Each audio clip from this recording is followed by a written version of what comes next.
येन देवा पवित्रेण आत्मानं पुन्नते सदा तेन सहस्रधारेण पावमानि पुनन्तु नः पावमानि पुनन्तु नः। ॐ उपात्वाग्ने दिवे दिवे दोषवस्त्रधिया वयम् नमो भरन्तयेमसि नमो भरन्तयेमसि।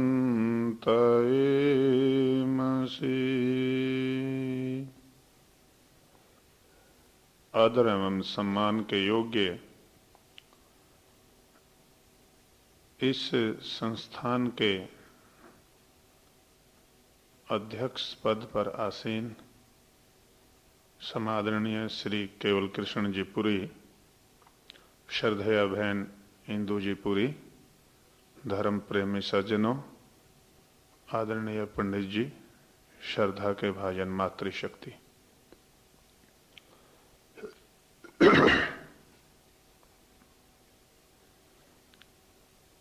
दो व्यक्ति आपस में बात करते हुए जाते हैं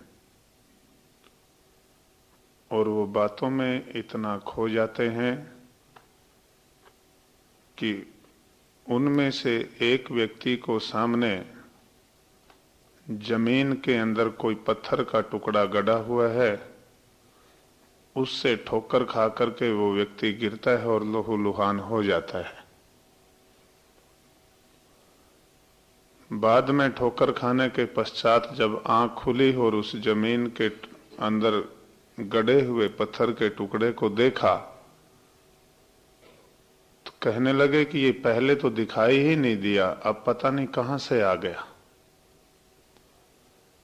इसका अर्थ है कि व्यक्ति जब अपनी वृत्तियों के अंदर खोया हुआ हो, व्यक्ति जब अपने आप में इतना खो जाता है, अपनी वृत्तियों में इतना लीन हो जाता है, इतना तन्मय हो जाता है, तो फिर उसे सामने होते हुए भी उस चीज का पता नहीं चलता जिससे वो टकरा करके गिरा है। ठोकर खाने के बाद ही पता चलता है कि यहां पर इससे टकराया हूं और इससे पांव लूहलुहान हुआ है। और कहते हैं कि संसार के अंदर पुरानी कहावत भी है कि व्यक्ति को ठोकर खाने के बाद में ही व्यक्ति की आंख खुलती है। क्यों खुलती है कि चलने से पहले या चलते हुए तो ये पता ही नहीं, इतने खो जाते हैं बातचीत में। व्यक्ति बाजार के अंदर जाता है और बाजार में चलते चलते कोई दृश्य, सुंदर व्यक्ति या कोई सुंदर चीज को या किसी तमाशे को देखता हुआ व्यक्ति आगे बढ़ता है तो सामने वाले से टकरा जाता है और टकरा करके जब उसकी चेतना टूटती है, मूर्छा टूटती है, तो सामने वाला व्यक्ति कहता है, भाई आंख खोल करके चल, बाजार के अंदर हमें क्यों टकराता है, तेरी आंख फूट गई है क्या? आंख खोलने का अर्थ क्या है कि वो व्यक्ति जिस मूर्छा में पड़ा हुआ था, जिस प्रकार की वृत्तियों के अंदर वो फंसा हुआ था, भाई जब चल रहे हो तो चलने से संबंध रखो, केवल जब मार्ग में गति हो रही है तो उसी से संबंध रखो। योग दर्शन का ऋषि यही समझा रहा है व्यक्ति को। किसी ने पूछा कि जैसे ईश्वर संसार के कण कण के अंदर विद्यमान होते हुए भी नहीं दिखता, हम चलते हैं, संसार के अंदर हमारी गति होती है, संसार में ही रहते हैं, संसार में ही खाते हैं, संसार में पैदा होते हैं, संसार में ही चलते हैं फिरते हैं, इसी में मर जाते हैं, इसी के अंदर मिट जाते हैं, और फिर भी ईशावास्यम इदम सर्वम यत् किंचित जगत्याम जगत। वेद कह रहे हैं कि वो तो कण कण के अंदर है, वो तो एक एक कण में विद्यमान है, वो तो फूल के अंदर विद्यमान है, वो तुम्हारे अंदर है, वो सूर्य की लाली में है, वो गरजते हुए बादलों में है, वो कड़कड़ाती हुई बिजली में है, वो सूर्य की धूप में है, किरणों की लाली में है, चंदा की चांदनी में है, फिर भी तुम्हें दिखाई नहीं देता। तो इसका अर्थ ये है कि तुम उलझे हुए हो, तुम्हारी वृत्तियां कहीं ऐसे उलझी हुई है जैसे दो बात करते हुए व्यक्तियों को सामने जमीन के अंदर गड़ा हुआ पत्थर नहीं दिखाई देता। वृत्ति का अर्थ है कि वृतु वर्तने, वृत्ति का अर्थ है कि आप उलझ गए इतने संसार में कि फिर आपको कुछ भी नहीं दिखता। और वृत्तियां एक नहीं होती, अनेक हैं वृत्तियां, क्लिष्टा अक्लिष्टा, कुछ क्लिष्ट हैं, कुछ अक्लिष्ट हैं, कुछ दुखदायिनी हैं, कुछ सुखदायिनी हैं। शराब घर के अंदर जाना भी एक वृत्ति है। व्यक्ति जब सामने सायंकाल का समय होता है और उस समय उस व्यक्ति के अंदर एक कचोट सी, एक मूर्छा सी उत्पन्न हो जाती है। जैसे जैसे सायंकाल का समय होता है तो वो व्यक्ति शराब के घर की तरफ, शराब के ठेके की तरफ आकर्षित होता हुआ चला जाता है। ये क्लिष्टा है, ये दुख देने वाली है। सत्संग घर की तरफ जाना भी एक वृत्ति है। सत्संग की तरफ लौटना, सत्संग जाकर के सुनना, ये भी एक वृत्ति है। ये सुखदायिनी वृत्ति है। संसार में बहुत है, जो बांधने वाली हैं वो भी बहुत हैं, जो बंधन से छुड़ा करके सुख की अनुभूति कराने वाली हैं वो भी बहुत है। वृत्ति का अर्थ है कि आप इतने उलझ गए कि उसके सिवाय आपको और दुनिया के अंदर कुछ दिखाई देता ही नहीं। व्यापार के अंदर व्यक्ति इतना उलझ जाता है कि वहां सिवाय व्यापार के कुछ भी दिखाई नहीं देता। कहते हैं कि आप भाई कुछ थोड़ा बहुत सत्संग में भी समय लगाया करो, थोड़ा बहुत स्वाध्याय में समय लगाया करो, योगाभ्यास किया करो, प्राणायाम किया करो, साधना किया करो, तो व्यक्ति कई बार और कामों में उलझ जाता है। अच्छे जो सुखदायिनी वृत्तियां होती हैं उनमें नहीं लगता। एक बार हम प्रचार के लिए कहीं गए हुए थे, तो आप तो यहाँ पर बहुत व्यक्ति बैठे हैं, हम वहां मंच पर इतने सुनाने वाले ज्यादा थे तो नीचे सुनने वाले बहुत कम थे। आधा आधा फर्क था। सुनाने वाले 18-20 थे तो सुनने वाले 10-12 ही थे नीचे। थोड़ी देर पश्चात में कार्यक्रम खत्म हुआ तो हम आगे निकले तो चौराहे पर जाकर के एक जगह बहुत भीड़ सी बैठी थी। लोगों से हमने कहा, आप लोग यहाँ प्रचार में क्यों नहीं आते, सत्संग में क्यों नहीं आते, यहाँ क्यों बैठे रह गए? अभी यहाँ इतने अच्छे अच्छे वक्ता, सन्यासीगण, महात्मा, वेद के विद्वान, पुरोहित, ब्रह्मचारी सभी उपस्थित थे, इनकी बात नहीं सुनी, क्यों ऐसा कर रहे हैं? तो आप वहां सत्संग में क्यों नहीं आते चल करके? कहते हैं महाराज जी समय कहाँ है सत्संग में आने का, समय ही नहीं है हमारे पास, आप किसकी बात कर रहे हो? तो उनको पूछते हैं कि फिर तुम ये ताश क्यों खेलते हो, ये टीवी क्यों देखते हो? तो वो कहते हैं कि महाराज क्या करें, समय तो कटता नहीं, समय काटने के लिए कुछ न कुछ तो करना पड़ेगा। सत्संग में नहीं आते क्योंकि समय नहीं है, स्वाध्याय नहीं करते क्योंकि समय नहीं है, प्रवचन नहीं सुनते क्योंकि व्यक्ति के पास में समय नहीं है, और व्यक्ति अच्छे परोपकार के कार्यों में नहीं लगता क्योंकि समय नहीं है, योगाभ्यास और प्राणायाम की कक्षा में नहीं सम्मिलित होता क्योंकि व्यक्ति के पास में समय नहीं रहा, गप्पे मारता है इसलिए कि समय नहीं कटता, टीवी देखता है इसलिए कि समय नहीं कटता, ताश खेलता है तो इसलिए कि समय नहीं कटता। व्यक्ति के पास में बैठ करके घंटों खराब कर देता है। आधे घंटे के लिए सत्संग में जाना उसे समय पास न होने की स्थिति दिखाई देती है। तो ये है व्यक्ति की दुखदायिनी वृत्ति। महर्षि पतंजलि कहते हैं, वो कहते हैं कि किसी ने कहा जब ईशावास्यम इदम सर्वम यत किंचित जगत्याम जगत, ऋषिवर जब वेद कहता है कि ईश्वर तो सृष्टि के कण कण के अंदर विद्यमान है, वो तो हर जगह मौजूद है पर वो दिखाई नहीं देता, तो ऋषि कहते हैं कि तुम्हारी वृत्तियां ही नहीं है उधर उसकी तरफ देखने की। जैसे कि व्यक्ति जाता है चला हुआ और कुछ सामने इतना आकर्षित दृश्य हो, उसकी तरफ देखता है तो सामने से उसके क्या गुजर गया, कौन गया, उसे कुछ पता ही नहीं होता। सामने होते हुए भी चीज दिखाई नहीं देती, तो ये व्यक्ति की वृत्तियां, इतना उलझ जाता है व्यक्ति। दुकान में उलझ जाता है, परिवार में उलझ जाता है, और वृत्ति में फंसा हुआ व्यक्ति फिर उसे चाहे कहीं ले जाओ वो वृत्ति साथ जाती है। इसलिए योग दर्शन के ऋषि ने कभी ये नहीं कहा कि तुम आंखों का निरोध करो, तुम वाणी का निरोध करो, तुम पैरों का निरोध करो, हाथों का निरोध करो, क्योंकि हाथ चलने बंद हो जाएं, मैं कहा करता हूं कि हाथ से तो व्यक्ति एक बार किसी को थप्पड़ मार करके शांत हो जाता है, और यदि चित्त की वृत्ति लड़ाई की झगड़े के अंदर बनी रहती है तो मन ही मन 50 बार थप्पड़ मारता है। हाथ रुके नहीं और चित्त की वृत्ति चलती रहे, चित्त की चंचलता बनी रहे, उस विषय में वो वृत्तियां लगी रहे तो बार बार उसी के अंदर ही, बार बार उसी के अंदर ही लगता रहता है, उसी के अंदर ही लगता है। इसलिए विष और विषय के अंदर ऋषि बार बार अंतर बताते हुए, अष्टावक्र एक गीता लिखी है तो उसके अंदर पूछा, जनक ने अष्टावक्र से पूछा कि विष और विषय में क्या अंतर है, तो वो कहते हैं कि विष तो जो है स्मरण मात्र करने से कुछ भी नहीं बिगाड़ता। विष का आप 50 बार स्मरण करो, विष के बारे में 50 बार सोचो, विष के बारे में चिंतन करो, विष को खाने की बात करो, विष का स्वाद चखने की बात करो, विष के बारे में, उसके बारे में, गुणों के बारे में, अवगुण के बारे में कुछ भी तो सोचो, परंतु आपके अंदर कोई प्रभाव नहीं पड़ेगा। और विषय को करने की तो बात अलग है, सोचने मात्र से ही व्यक्ति के जीवन के अंदर विकार आने शुरू हो जाते हैं।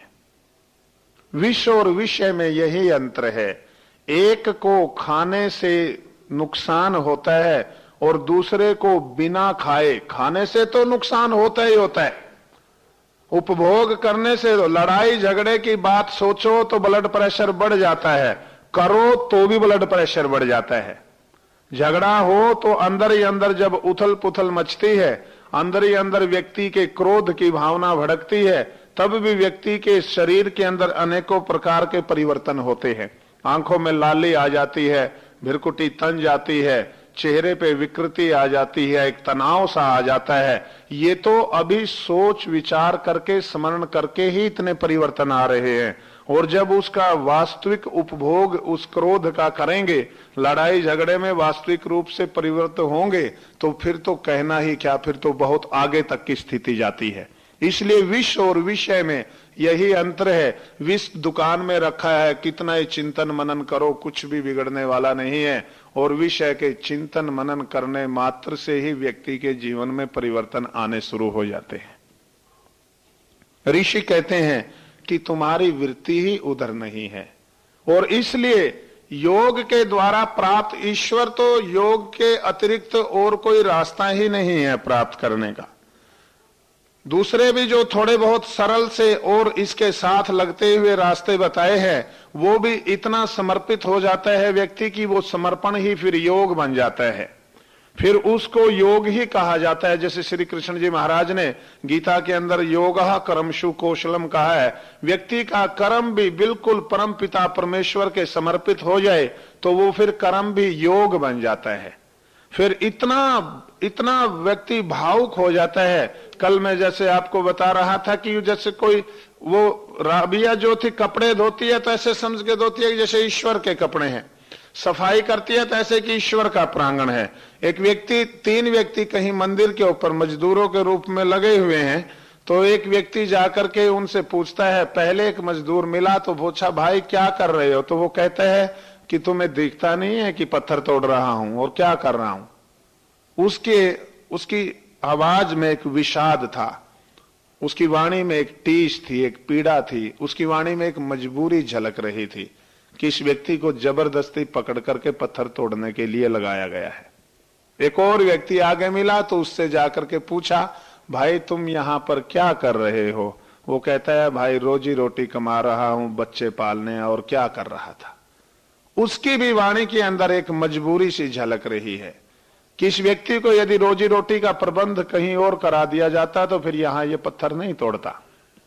यहां तो इसीलिए तोड़ रहा है कि इसे रोजी रोटी कमानी है, परिवार का पालन पोषण करना है और बच्चे पालने हैं, तो इसलिए यहां पत्थर तोड़ने का कार्य ये कर रहा है, नहीं तो कोई इसकी आवश्यकता नहीं थी। एक तीसरा व्यक्ति और मिला और वो यही समझाने के लिए कहानीकार ने और दृष्टांत इसीलिए दिया है कि गुरु के पास में जब शिष्य गया तो वो कहता है, गुरु कहते हैं कि कर्म के करने की कर्म की जो वृत्ति है, करने की वृत्ति से ही फल परिवर्तित हो जाता है। वृत्ति मात्र से फल परिवर्तित हो जाता है।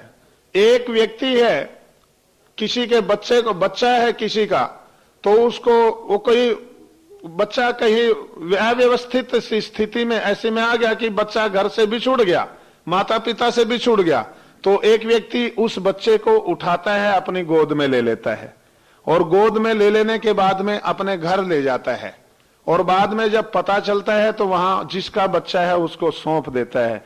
एक तो बच्चा इस तरह, एक तो व्यक्ति इस वृत्ति से बच्चे को उठा करके ले जाता है कि ये किसी का है तो बिछड़ा हुआ है, यहां छोड़ करके जाऊंगा, हो सकता है कोई नुकसान हो जाए, बच्चा मर जाए, सर्दी है, कोई ऋतु में, सर्दी की ऋतु में इसको कोई बीमारी ना हो जाए, खांसी निमोनिया होकर के मर ही ना जाए ये, तो जब समय आएगा तो उनके घर वालों को सौंप देंगे।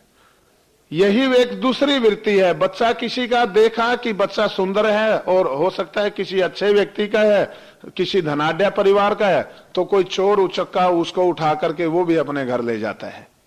दोनों की वृत्ति में अंतर है। एक बच्चे को बचाने के लिए लेकर के जाता है, दूसरा बच्चे को मोहरा बना करके परिवार को ब्लैकमेल करने के लिए बच्चे को उठा करके ले जाता है। वृत्ति में ही फल बदल जाता है कार्य का। तो गुरु समझा रहा है शिष्य को कि देखो, पहले व्यक्ति की वृत्ति तो ये है कि उसकी तो मजबूरी है, वो तो मात्र पत्थर तोड़ने से ही संबंधित है। हो सकता है कि रोटी मात्र खाने के लिए किसी को रखा हो। कई ऐसे निठल्ले होते हैं जिनको रोटियां खाने के लिए ही अपना समय सारा व्यतीत करते रहते हैं और उनके पास में कोई काम ही नहीं है। एक बार हमारे पास में आश्रम में एक व्यक्ति आया, कहने लगा महाराज जी कुछ काम पे रख लो, यहाँ आपके यहाँ कुछ कार्य करते हैं और फार्मेसी में मैं भी काम करूंगा। मैंने कहा भाई तू क्या लेगा काम करने का? कहते हैं बस कुछ नहीं, रोटी रोटी दे देना। मैंने कहा ना, टिक्कड़ पहाड़ को हम नहीं रखते। जो व्यक्ति केवल रोटी के लिए लगा हुआ हो, या तो ये कहे कि नहीं महाराज जी लेना क्या था, मैंने तो सेवा करनी है, वृत्ति बदल जाती है व्यक्ति की। जो व्यक्ति रोटी के लिए काम कर रहे हैं तो इसका मतलब वो तो सिर्फ रोटी खाना ही लक्ष्य है उसका। एक व्यक्ति ये कहता है कि नहीं जी मैंने तो सेवा करनी है, मैंने लेना क्या था आपसे, संतों के आश्रम में आए हैं, आप भी यहाँ सेवा कर रहे हैं तो मैं भी यहाँ सेवा करेंगे, तो रोटी तो उसको फिर भी खिलानी पड़ती है, रोटी तो वो फिर भी खाता है। ऐसा नहीं है कि सेवा करने के भाव से आने वाला व्यक्ति रोटी नहीं खाता। हाँ, जो व्यक्ति रोटी खाने के भाव से आता है वो सेवा कभी नहीं करता। वृत्ति में ही कार्य का, किसी कार्य का फल बदल जाता है। तो ऋषि कहते हैं, वो अपने शिष्य को समझाते हुए कहते हैं, देख ये पहला व्यक्ति तो जो है ये तो सिर्फ रोटी खाने मात्र के ही लक्ष्य से यहाँ पर उपस्थित है, इसलिए इसको पूछने पर पता चला कि ये तो पत्थर ही तोड़ रहा है और कुछ नहीं। दूसरा जो व्यक्ति है उसके ऊपर परिवार की जिम्मेदारी है, समाज की जिम्मेदारी है, अपने बच्चों की जिम्मेदारी है। उस जिम्मेदारी के निर्वहन, उसको बहुत अच्छे ढंग से उसका वहन करने के लिए, निर्वाह करने के लिए ये इसकी मजबूरी है कि ये यहाँ रोजी रोटी कमाएगा तो अपने बच्चों का पालन पोषण करेगा। तीसरे एक व्यक्ति के पास में जाकर के कहते हैं, वो भी पत्थर तोड़ रहा था। बोले भाई तू यहाँ पर क्या कर रहा है? वो बड़े आनंद विभोर होकर के कहता है कि करना क्या था, भगवान का मंदिर बना रहे हैं। ये एक तीसरी प्रकार की वृत्ति है। जो व्यक्ति समर्पित होकर के बिल्कुल अपने आप को उस प्रभु के समर्पित कर देता है तो उसको फिर हर जगह परमपिता परमेश्वर के दर्शन होते हैं। कवि प्रकाश जी ने बहुत सुंदर लिखा है, मैं पहचान न पाया तुमको, कि तू था तो हर जगह, तू सूर्य की लाली में था, तू पत्ते पत्ते में था, अखिल विश्व में व्यापक सत्ता साक्षी दे रहा पत्ता पत्ता। तेरी बहुत हर जगह तेरी सत्ता व्यापक थी, परंतु मैं नहीं पहचान पाया। पत्ता पत्ता इसकी साक्षी दे रहा था, कतरन कतरन बता रही थी कि इस बनने वाली चीज में बनाने वाला कोई ना कोई है, दृश्य का बनाने वाला। देखिए संसार के दृश्य में और परमपिता परमेश्वर के और व्यक्ति के दृश्य में कितना अंतर होता है, पर हम देख नहीं पाते क्योंकि हमारी वृत्ति हम कहीं ना कहीं फंसे हुए होते हैं, उलझे हुए होते हैं, और इतनी होती हैं वृत्तियां। एक व्यक्ति है वो दुकान में ही उलझा हुआ है, सत्संग में भी जाता है तो दुकान साथ लेकर के जाता है। ऐसे ही सत्संग का वातावरण बना हुआ था तो किसी ने अपने पतिदेव से, किसी माता ने कहा कि चलो थोड़ा सा सत्संग सुन लो, तुम्हारा भी कल्याण हो जाएगा। वो कहता है बस मैंने सुन लिया, बहुत बच्चे पालने, ये दुकानदारी करने दो, ये काम तुम्हारा, तुम जाओ, मंदिर जाना तुम्हारा काम, काम भी बंटे हुए होते हैं। पति कहता है कि मेरा काम तो दुकानदारी है, तू मंदिर जा, ये लुटिया उठा और तू जल चढ़ा करके या कुछ भी कर, काम बांट लेते हैं कई बार। तो कहता है कि देख बच्चे पालने हैं, मैंने तो ये करना ही करना है, ये सत्संग वत्संग तुम्हारा काम है। वो कहते हैं नहीं, जैसे मैं नहाती हूं तो मेरे शरीर का मैल उतरता है, जैसे मैं खाती हूं तो मेरे शरीर की भूख मिटती है, जैसे मैं पानी पीती हूं तो मेरे शरीर की प्यास मिटती है, ऐसे ही तुम भी यदि सत्संग रूपी इस अमृत जल का पान करोगे तो तुम्हारे अंदर भी शांति आएगी। कहता नहीं, ये तो घाटे का ही सौदा होता है, पता नहीं वहां जाकर के क्या समस्या खड़ी हो जाए। क्योंकि कई बार व्यक्ति डरता है ऐसे, पता नहीं कौन वहां पर क्या हो जाए, या 4 पैसे दान के ही ना देने पड़ जाए, या कोई सेवा का ही कार्य ना मिल जाए, या कोई जिम्मेदारी ना लग जाए, या किसी परोपकार के कार्य कोई करने की जिम्मेदारी ना आ जाए, तो व्यक्ति वहां से न जाना ही अच्छा समझता है। और कभी भूल चूक से चला भी जाए तो जल्दी सरक लेता है कि कभी कोई पल्ले और बीमारी ना पड़ जाए। वो कहते हैं कि नहीं, तुम चलो, बहुत अच्छे व्यक्ति है, संत बहुत ऋषि तुल्य प्रवचन करते हैं, वेद की बात कहते हैं, दर्शन की बात कहते हैं, और व्यक्ति के जीवन के उत्थान की बात कहते हैं। क्योंकि वृत्ति जो है दुकान में लगी हुई है, वृत्ति जो है व्यापार में लगी हुई है, तो सत्संग में चले गए और सत्संग में जाते ही नींद आ गई, आ ही जाती है सत्संग में जाते ही नींद। क्योंकि ऐसा ऋषिदान जी महाराज से किसी ने एक बार प्रश्न किया था, महाराज प्रभु भक्ति करने बैठते हैं, साधना स्वाध्याय सत्संग में बैठते हैं तो नींद आ जाती है, और जब कोई चित्र, चलचित्र, ड्रामा या कोई फिल्म या कोई ऐसी कोई दूसरा कोई दृश्य देखते हैं तो उनमें नींद नहीं आती, ये क्या कारण है? तो ऋषि कहते हैं कि देखो, साधना स्वाध्याय और सत्संग तो ऐसे है कि जैसे फूलों की सेज आत्मा के लिए, उस पे लेटते ये बिल्कुल सुख और शांति का अनुभव करती है, और इसे तुरंत आराम और निद्रा की अनुभूति होती है। और ये दूसरे जो और संसार के चित्र, चलचित्र और ड्रामे, दृश्य, परिदृश्य, तरह तरह की चीजें हैं, ये ऐसी हैं जैसे कांटों की सेज, इनके ऊपर आत्मा लेट जाए तो फिर नींद नहीं आती। अब 3 घंटे कोई सत्संग में या साधना में बैठे तो बिल्कुल निश्चित रूप से ही सो जाएगा, 45 मिनट में ही सो जाते हैं कहीं तो।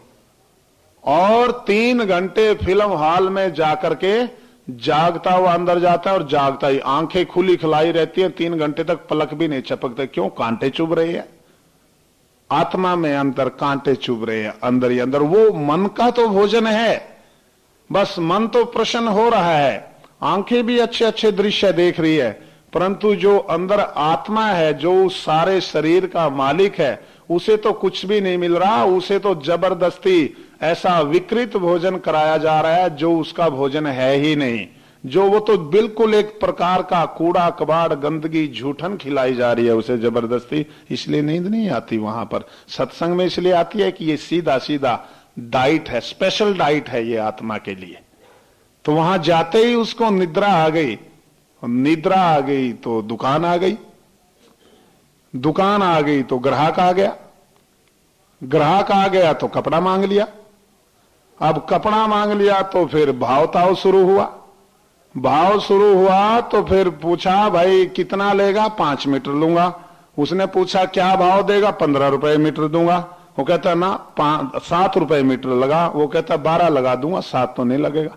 2 रुपए मीटर वो बढ़ा तो 2 रुपए मीटर वो घटा, और 10 रुपए मीटर पे कपड़ा खरीदने का और कपड़े का भाव तय हो गया। तय होते ही लाला जी ने क्या था, नींद तो आई हुई थी, ग्राहक आया हुआ था, दुकान आई हुई थी, धोती का पल्ला पकड़ा और 5 बार नाप करके बीच से चर्र करके फाड़ दिया, और आंख खुली तो देखा और धोती के 2 टुकड़े हो गए अपनी ही। और वो कहता है अपनी पत्नी के ऊपर गुस्सा और क्रोधित होकर के तेरा सत्यानाश हो जाए, कर दिया धोती का नाश। मैं कह रहा था कि ये सत्संग में जाना बड़ा घाटे का सौदा है। तू कह रही थी कि बड़ा लाभ होगा, तू कह रही थी कि बड़ा फायदा होगा, जो पानी पिएगा उसी की प्यास बुझेगी। तूने ऐसा पानी पिलाया कि 150 रुपए की धोती ही समाप्त हो गई। तूने ऐसा भोजन कराया कि मेरी तो धोती ही गई। अब देखो तुम्हारा ये सत्संग क्या गुल खिलाता है। सत्संग गुल नहीं खिलाता, व्यक्ति की वृत्ति गुल खिलाती है। व्यक्ति दुकान साथ में लेकर के चलता है, व्यक्ति परिवार साथ में लेकर के चलता है, व्यक्ति अपनी वृत्तियों में इतना उलझा हुआ है। और फिर एक स्थान आता है, एक व्यक्ति है कि वो खड़ा हुआ मकान बना रहा है, धूप में खड़ा हुआ, हाथ में उसने छाता उठा रखा है। दोपहरी में मजदूर सो गए, मजदूर आराम कर रहे हैं, और मिस्त्री जो लगे हुए थे वो आराम कर रहा है। जिनको वो पैसे दे करके मजदूर और नौकर बना करके लाया था वो सारे आराम कर रहे हैं। जो मालिक था वो दोपहरी में छाता लेकर के दीवार के ऊपर पानी डाल रहा है। तो एक सन्यासी बराबर से गुजरे और वो कहते हैं कि भाई क्या बात है, तेरी ऐसी क्यों मजबूरी है? सारे आराम कर रहे हैं, इतनी शिकर दोपहरी का मौसम है, तू क्यों इतना परेशान हो रहा है? कहता है महाराज जी मैं तो अब वैसे रिटायर हो गया हूं, मेरी अपनी तो कोई इच्छा नहीं है, पर क्या है कि ये परिवार के लोग हैं ना, ये जीने नहीं देते, इनके लिए कुछ करना पड़ता है, कुछ करना पड़ता है। बस सोचता हूं अब मैं रिटायर हो गया, अब ये एक बेटा, छोटा बेटा बचा था, इसकी शादी करनी है और इसका मकान बनाना है। बस ये बस कर करा करके फिर मैं तो सन्यास ही ले लूंगा, सारे कार्य ही समाप्त करूंगा, फिर मेरा ये झंझट और झगड़ा नहीं रहेगा। थोड़े दिन के पश्चात में छोटे बेटे की शादी हो गई और वो मकान भी बन गया। फिर उस महाशय ने सन्यास भी ले लिया तो जंगल में चला गया। जंगल में जाने के बाद में फिर एक दिन उस संत ने देखा तो फिर वो एक मकान की दीवार के ऊपर पानी छिड़क रहा है, वही दोपहरी में, वही दोपहरी की ऋतु, वही चिलचिलाती हुई धूप, वही छाता, वही दीवार और वही पानी। कहते हैं भाई क्या बात है, अब भी तू क्यों पानी छिड़क रहा है? अब ये सारे आराम कर रहे हैं, सभी विश्राम कर रहे हैं, तेरे ऊपर क्या आन पड़ी है, तू क्यों विश्राम नहीं कर पा रहा? कहते हैं महाराज जी मैं तो एक झोपड़ी में भी रह लूं, मुझे तो कोई दिक्कत ही नहीं है, पर क्या करें ये शिष्य और शिष्याएं इतनी इकट्ठी होगी, अब इनके लिए मकान बनाना ही पड़ता है। यदि वृत्ति साथ में जाएगी तो पहले आप संतान के लिए बनाएंगे, फिर शिष्य के लिए बनाएंगे, बनाना ही पड़ेगा। योगश्चित्त वृत्ति निरोधा का अर्थ है, योग दर्शन का ऋषि कह रहा है ओ संसार के लोगों, यदि तुम्हें ईश्वर की अनुभूति करनी है, पहले तो यदि तुम ये चाहते हो कि तुम्हें ईश्वर की आवश्यकता भी या नहीं, यदि है तो वो योग के द्वारा प्राप्त होगा। और योग उसका नाम है जब तुम्हारे चित्त की वृत्तियां रुक करके उसकी तरफ प्रवाहित होने लगेंगी। पाप और पुण्य दो तरह बहती हैं। ये ऋषि लिखते हैं, योग दर्शन के भाष्य में महर्षि व्यास से पूछा कि संसार के अंदर ऐसी कौन सी चीज है जो दो धाराओं वाली है? तो ऋषि कहते हैं चित्त नाम नदी उभयतो वहनी, वहती पापाए वहती कल्याणाय।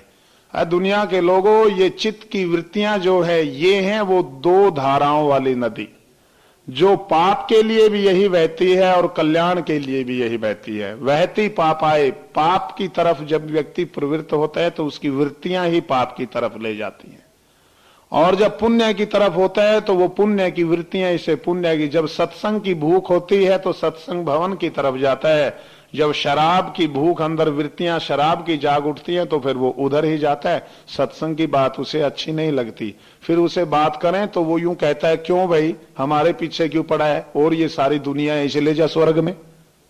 हम किसी को कहें भाई तू संसार के अंदर आया है, परम पिता परमेश्वर का भजन कर, ध्यान कर, ये मनुष्य का चोला मिला है, दोबारा मिलने वाला नहीं है, एक बार बड़ी मुश्किल से मिला है, तो तू बार बार क्यों इसमें उलझता है? खो गया तो फिर पशुओं की उसमें जाना पड़ेगा। कहते हैं महाराज ठीक है, बस आपके इस कलेश से ज्यादा तो ठीक है, डंगरी बन जाए तो चैन से तो रहेंगे, कोई ये पूछने वाला तो नहीं रहेगा तू कहां जा रहा है। वृत्ति है आदमी की, और उस वृत्ति के वशीभूत जब व्यक्ति हो जाता है, वृत्ति का अर्थ है एक उलझन, वृत्ति का अर्थ वृतु वर्तने, वृत्ति का अर्थ है कि बर्ताव, वृत्ति का अर्थ है कि आप खोए हुए हैं कहीं, वृत्ति का अर्थ है कि जहां जा रहे थे चलने वाले को ठोकर लगती है, तो इसका क्या अर्थ है? चलने वाला चल तो रहा है पर खोया हुआ कहीं और है। चलने वाला जिस रास्ते पर चल रहा है उस रास्ते पर ध्यान नहीं है, ध्यान कहीं और है, और जब ठोकर लगती है तो आंख खुलती है, तुलसीदास को ठोकर लगी तो आंख खुल गई। ये एक वृत्ति तो थी, और क्या है, तुलसीदास का विवाह हुआ और विवाह के बाद में पत्नी आई। पत्नी आकर के जब वापिस गई तो इतना पत्नी के मोह में आकर्षित हो गया वो, जब वापिस जाता है तो वह वापिस गई तो तुरंत ही उसके साथ साथ वही पहुंच गया फिर। और कितना कितना अंधा हो जाता है व्यक्ति वृत्तियों के वशीभूत। कथा ही बेशक क्यों ना बनाई हो, चाहे ये कोई वास्तविक घटना ना हो, और वास्तविक हो भी सकती है। मुर्दा तैर रहा था तो सोचा ये नाव है, उसके ऊपर से चढ़ करके पार निकल गया। आगे सांप लटक रहा था, जबकि वास्तविक बात नहीं होती। सांप लटके हुए सांप पर कोई चिपट जाए तो फिर पत्नी वत्नी कुछ ना दिखाई दे फिर तो। पर क्या है कि चलो बात कहने के लिए बनाई है, समझाने के लिए, दृष्टांत दिया है, कोई व्यक्ति को शिक्षित करने के लिए। लटकता हुआ सांप ऐसा नहीं है कि, पर व्यक्ति हो सकता है कि इतना अंधा हो जाए, व्यक्ति हो सकता है कि इतना तल्लीन हो जाए, लटकते हुए सांप को ही रस्सी समझ ले।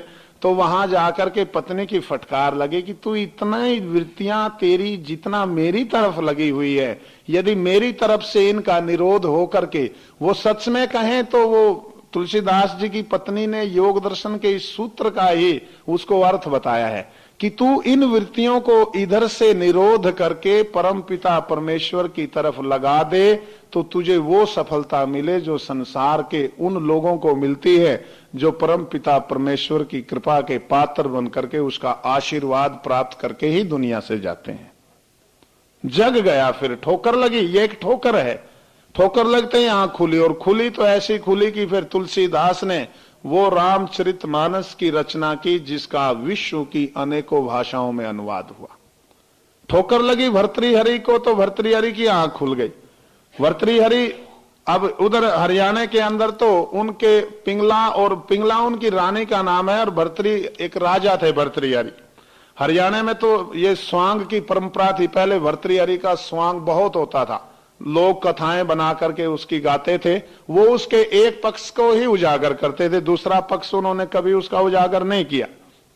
पत्नी है, बहुत पति पत्नी का प्रेम होता है, वो स्वाभाविक है, पर कई बार व्यक्ति का ऐसा भी हो जाता है कि फिर सारी दुनिया, चाहे भाई कुछ कहता रहे, परिवार कुछ कहता रहे, माता पिता कुछ कहता रहे, और वो इतना उलझ जाता है कि फिर उसके सिवाय और उसे कुछ दिखाई नहीं देता। तो ये एक वृत्ति है, और इसका तब पता चलता है व्यक्ति को जब ठोकर खा करके वो गिरता है और उसकी मूर्छा टूटती है, फिर पता चलता है कि ये क्या हो गया।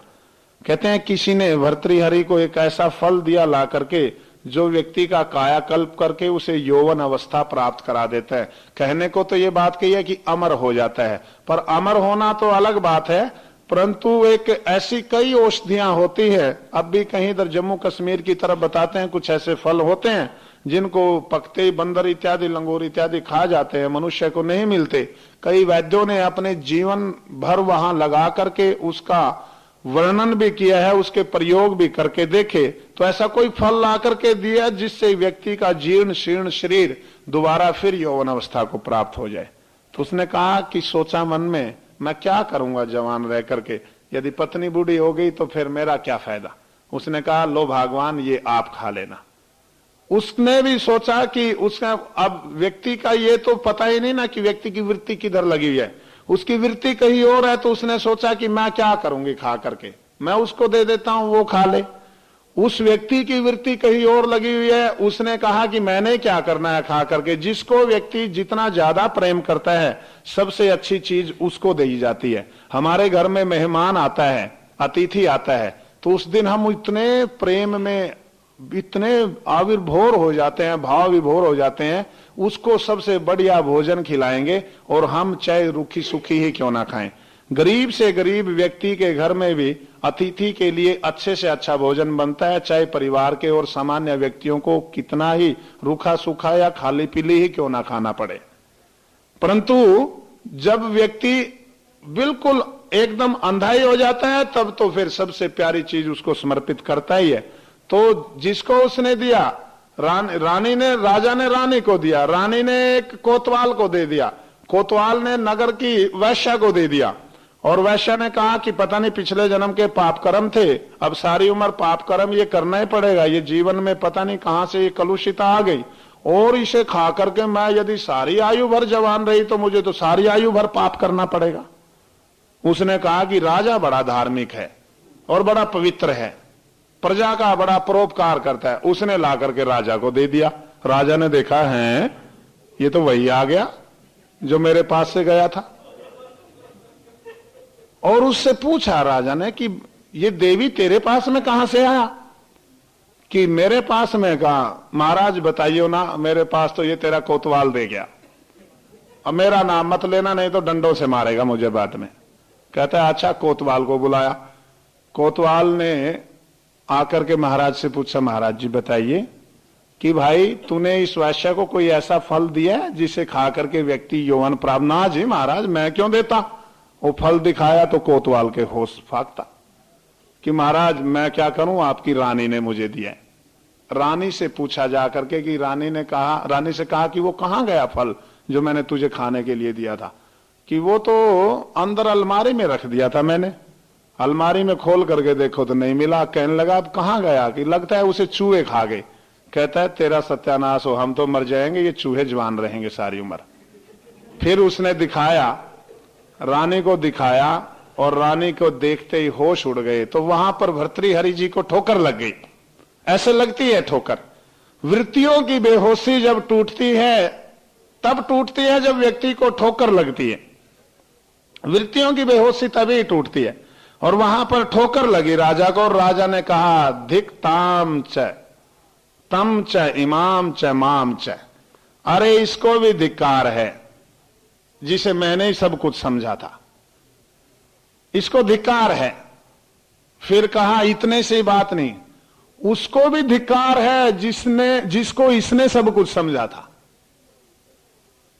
फिर भी नहीं रुके, फिर कहा उस आगे वाली को भी धिक्कार है जिसको इसने सब कुछ समझा था, और मुझे भी धिक्कार है जो मैंने इसको सब कुछ समझा। और तो एक मदनम चाह, अरे इस कामदेव को ही धिक्कार है जो किसी की विवृत्ति परमपिता परमेश्वर में लगने ही नहीं देता। और ये कह करके राजा भर्तृहरि अपने जिस छोटे भाई को उसने राज्य से निकाल दिया था पत्नी के मोह में और पत्नी की शिकायतों के कारण, फिर उसे वापस बुलवाया और उस वीर विक्रमादित्य को राज्य की गद्दी पर बिठा करके और फिर जंगल की तरफ चल पड़ा। फिर वैराग्य आ गया, और ठोकर लगे तो वैराग्य आए, वैसे वैराग्य नहीं आता। आदमी को शराब की वृत्ति में खो जाता है तो एक दिन ठोकर लगती है। डॉक्टर कहता है या कोई और कहता है या परिवार के अंदर कोई घटना घटती है, हमेशा के लिए त्याग देता है, तो उस चीज से वैराग्य हो जाता है। क्रोध में आकर के एक बार एक व्यक्ति ने अपने बच्चे को यूं झटक करके उठाया तो उसकी यहां से हड्डी निकल गई, और उस दिन के बाद में कहता है स्वामी जी मुझे क्रोध करता हुआ व्यक्ति राक्षस के समान दिखाई देता है। मैंने उस दिन के बाद में क्रोध नहीं किया क्योंकि ठोकर लग गई। इकलौती संतान थी, कंधा सारी आयु भर के लिए ऊंट के गुंबद जैसा हो गया उसका। वैराग्य आ जाता, ठोकर लगती है तो वैराग्य आता है, परंतु वृत्तियां बहुत लंबे समय तक वैराग्य के बाद में भी पीछा नहीं छोड़ती। और भर्तृहरि जी महाराज ने फिर वहां उस अपने भाई को राज्य की गद्दी पर बिठा करके जंगल की राह ली। और वृत्ति कैसे पीछा पकड़ती है ये और सुन लो एक बात। आगे गए तो मस्ती में वैराग्य की, राजा था तो राजा का रथ तो छोड़ने जाएगा जंगल तक, सामान ले लिया वहां भी जाने के लिए। क्या बहुत सुंदर चांदी और सोने के बर्तन, बहुत बढ़िया बिस्तर, बहुत बढ़िया खाने के बर्तन, बहुत बढ़िया बिस्तर, बहुत सुंदर मलमल का मखमल का तकिया। आगे जाकर के देखा तो एक साधु जो था हाथ पे रख करके खा रहा है।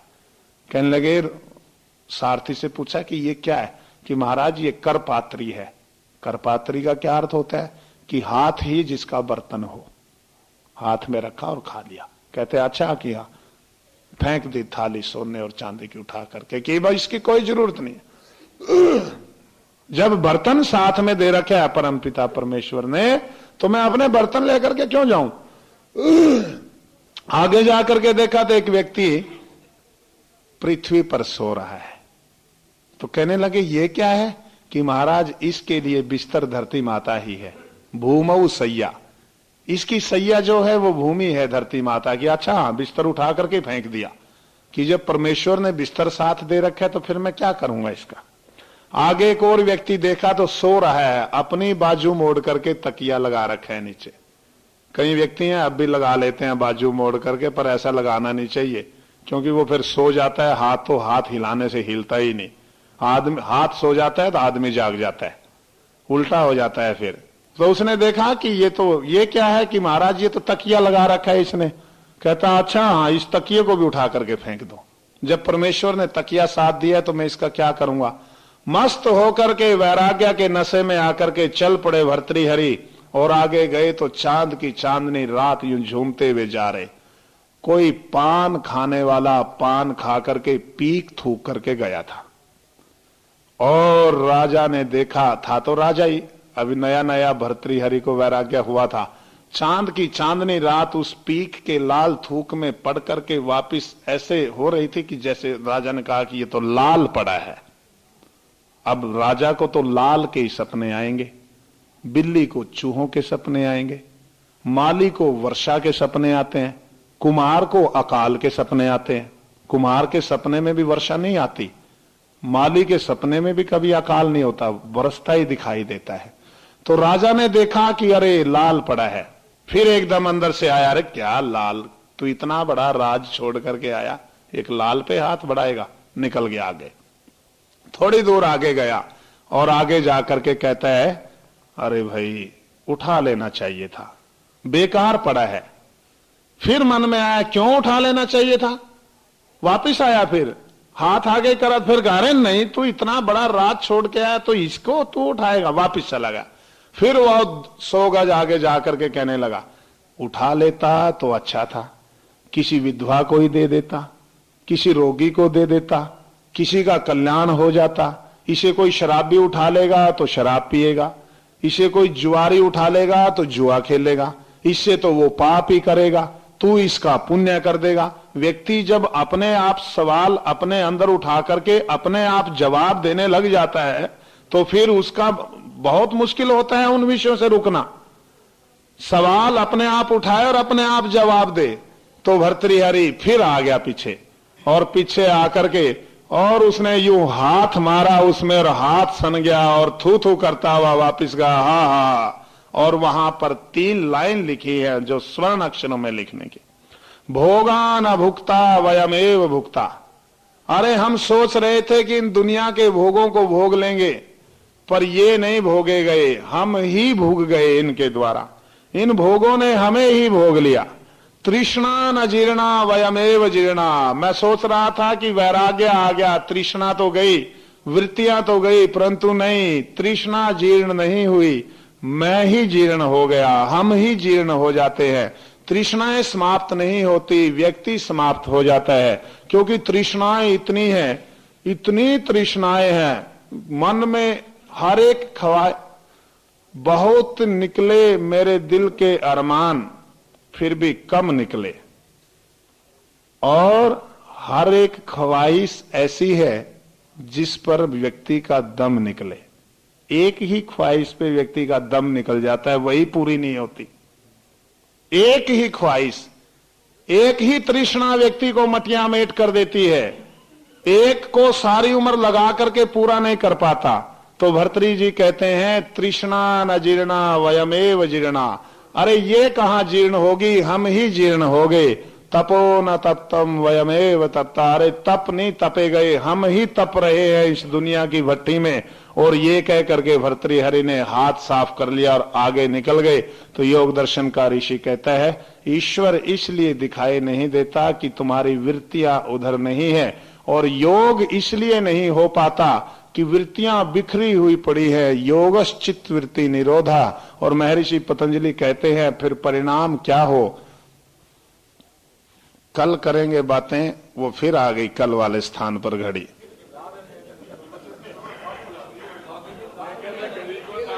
इन शब्दों के साथ ओम शांति।